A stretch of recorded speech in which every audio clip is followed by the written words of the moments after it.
Good morning, everyone. Before we get started, can I get a show of hands? How many of you own a vehicle? Okay, now how many of you have been to the auto repair shop? Okay, so a vast majority of you. Now I want you to think about the last time you went to the repair shop. You take your car to the repair shop, the mechanic hands you a quote. It's a page full of parts, codes, labor hours. Now do you really know if that repair you're paying for is fair? The truth is, most of us don't. And no one has the time to drive around to 5 different repair shops just to compare quotes. After all, you're too busy running businesses, investing, or maybe even sitting here this morning listening to pitch decks. So like millions of other drivers every single day, you swipe your credit card and hope you're not being taken advantage of. And that's the problem. Americans lose over $13 billion a year due to overpriced and unnecessary car repairs. And it's not just drivers who suffer. Shops suffer too, because without transparency, customers don't know who to trust. And this problem isn't going away either. According to J.D. Powers, new vehicles have more problems than ever. That's why we created FIXXR, a mobile app that brings transparency to the automotive marketplace. Here's how it works. Drivers can upload the repair quote into our app and instantly see if the repair they are paying for is fair. And if they're not sure what's wrong with their vehicle, they can upload a short video and our AI will suggest likely issues and refer them to vetted repair shops in the area. But here's where it gets powerful. Drivers can upload their quote into our FIXXR marketplace, where shops can compete to win their business. This means lower costs for drivers and a steady stream of qualified leads for shops. Finally, everything gets stored in one place so your car's repair history is clear and organized.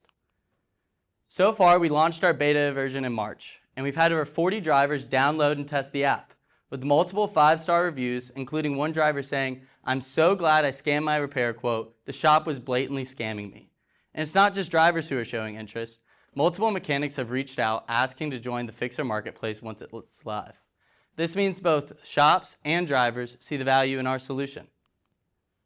FIXXR launches with a freemium model, providing limited complimentary analysis alongside a premium subscription with unlimited insights and advanced diagnostics. In the future, we plan to launch the FIXXR marketplace, where shops can compete for business and only pay a small transaction fee for when they win. For drivers, this means saving time and money. And for shops, this means a steady stream of qualified leads with no upfront cost. Looking ahead, we're planning to partner with insurance companies, warranty providers, and fleet operators to create affiliate revenue opportunities to embed FIXXR deeper into the automotive repair ecosystem. This isn't a niche problem, it's a massive opportunity. The global auto repair industry is a $1 trillion market and is expected to grow by another 50% by 2030. In the US alone, the auto repair industry represents a $180 billion market, with FIXXR's serviceable obtainable market around $22 million, fueled by early adopters who already turned to apps for financial and consumer transparency. This is why FIXXR stands out. Unlike existing tools that just give you rough estimates, FIXXR uses real quotes and AI to give you the knowledge to prevent you from being taken advantage of. But what really makes FIXXR unique is our marketplace model, where shops can connect with jobs that match their expertise. FIXXR is the only platform combining AI analysis, diagnostics, and a marketplace all into one seamless mobile experience. Of course, none of this happens without a team. My name is Colt McComas, and I am the CEO and founder of FIXXR Technologies. I grew up in a family-owned auto repair shop and spent over 6 years building and scaling my own motorcycle repair business. I understand both sides of this industry.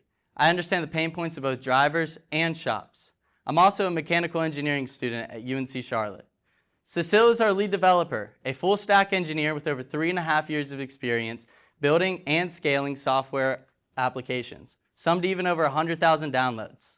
Thomas is our lead of marketing. He combines his expertise in engineering and experience in building and scaling e-commerce and software applications to help us drive user growth from the ground up. Together, we have the right mix of skill and ambition to make FIXXR the go-to app for auto repair. Our vision is simple. Make FIXXR the go-to app for auto repair. Just like you never book a trip without looking at Expedia, or sign a loan without checking Credit Karma, you'll never go to the shop without looking at FIXXR. We plan to execute this in 3 phases. Since we already launched our beta version in March, We're now focusing on organic social media growth and micro-influencer partnerships. Phase 2, we plan to roll out a referral program along with paid advertising as we launch our shop marketplace waitlist. Phase 3, we plan to expand nationwide via partnerships with insurance companies and national auto repair chains to make FIXXR a trusted everyday tool for both drivers and shops. Finally, I'm here looking for investors as we prepare for a $100,000 pre-seed investment pool to fuel user growth and launch a shop marketplace. We're also looking for partnerships, people who can help us connect with drivers and service providers to put FIXXR in the hands of every American. And finally, we welcome your feedback. With every perspective helps us refine FIXXR into the go-to app for auto repair. Now, who's ready to transform the auto repair industry one quote at a time? Thank you.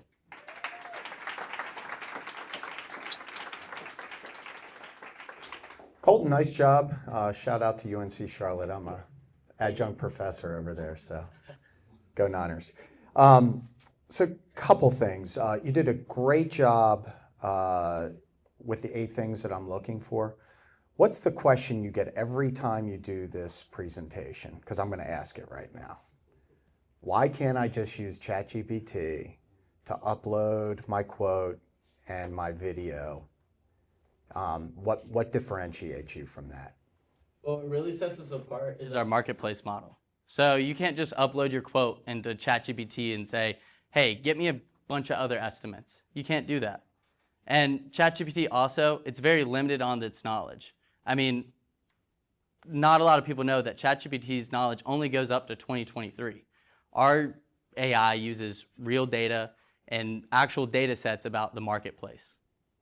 So of the 8 things that I look for, I think your barrier to entry is the one that you didn't address, because I think a lot of investors are going to ask the question that I just asked.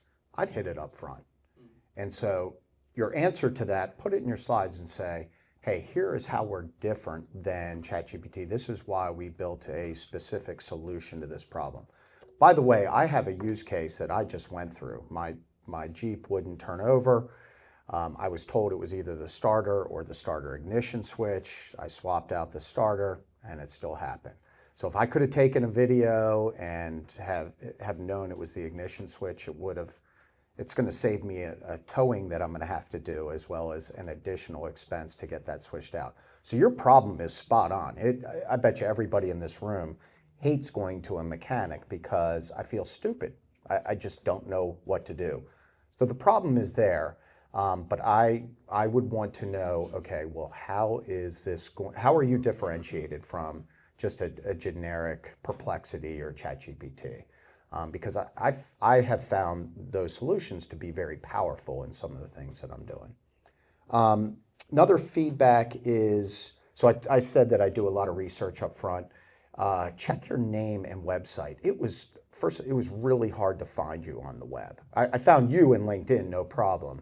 But there's a bunch of FIXXRs out there, and there's a FIXXR out there for home repair, which comes up first in Google search. So figure that out, because you want people to be able to do the research ahead of time and understand what you're all about. What else? Yeah, so you talked about making, so is this going to, be careful with freemium. I got burned on freemium. It's really hard to convert free users to paid users. And so my takeaway, now I was a B2B app, is that I should have charged something from the very beginning, just because there's value associated with paying for something. Now you're B2C, so I'm okay with a freemium, but just realize that your conversion rate's probably going to be less than 2% there. So build that into your models and make sure. I use plenty of apps that I get plenty of feature and functionality out of the free version. Make it really compelling to upgrade to a paid version. So whatever you do around feature and function, keep it really generic, because if you can get more than 2% to convert from free to paid, then you're beating the industry average. So just keep that in mind. Thank you. Yeah, great presentation. Rob says he's got sort of 8 questions. There's like 10 things that I look for, but you can sort of narrow it down. I think my mic died.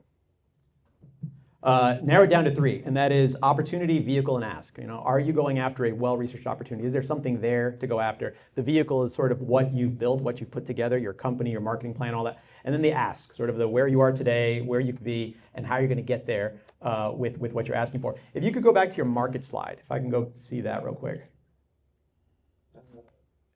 Yeah, right here, right? So I like that, you've got your TAM, SAM, SOM, and then I like that you added there the 2.2 early adopting drivers.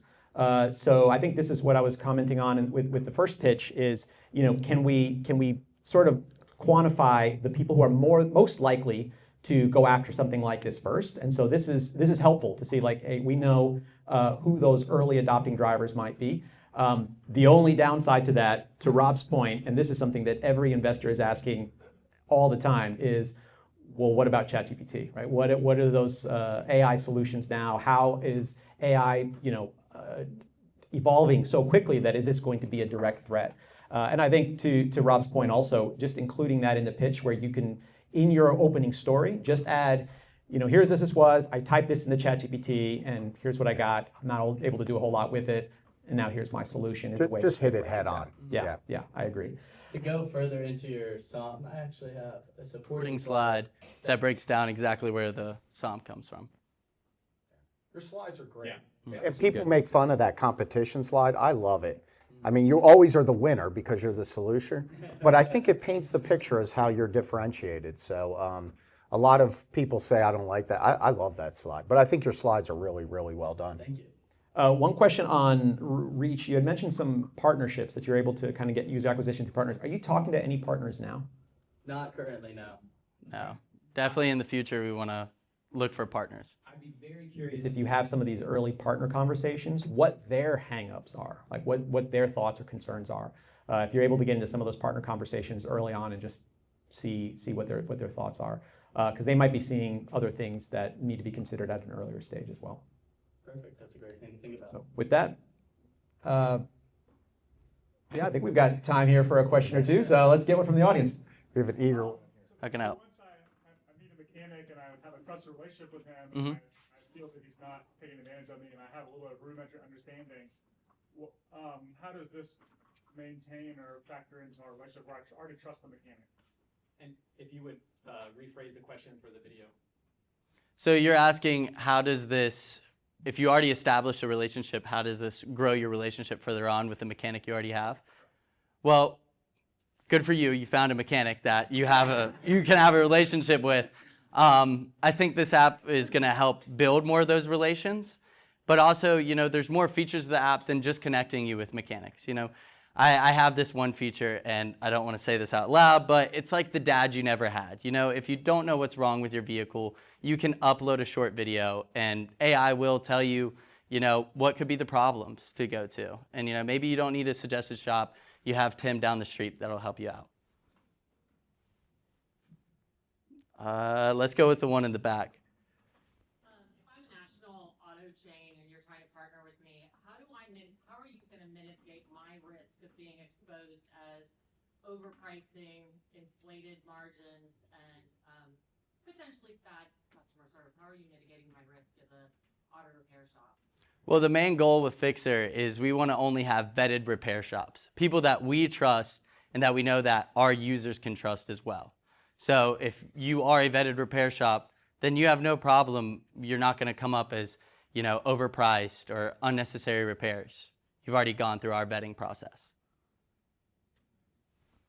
I can help you. To build on the first question, once the customer use your app to start the repair relationship, how do you keep the customer coming back to you for future repair? I guess what. Could you repeat the question? Okay. So you're asking, how do I keep the user acquisition? How do I keep the retention? How do you, because once they have the relationship, they build a trust relationship, they don't have to come to your app to do a second repair or further additional repairs or different repairs. But how do you keep them, how do you sustain the business model so that the customer will keep coming to you for, future different problems? I think there's a couple ways to combat that issue. You know, one is we do have the diagnostic tool. So, I mean, you're not always going to be able to go directly to your mechanic if you need something right then and there. But also, you know, we want to partner with insurance companies and warranty providers that they'll ask you, you know, go ahead and use the FIXXR app to go ahead and maybe mark down the issue you're having with your vehicle. So it just kind of makes more data. And we're right about time, but we'll do a quick poll. How many of you would use this app? Yeah. All right. Oh, there you go. All right, let's give it up for Colton.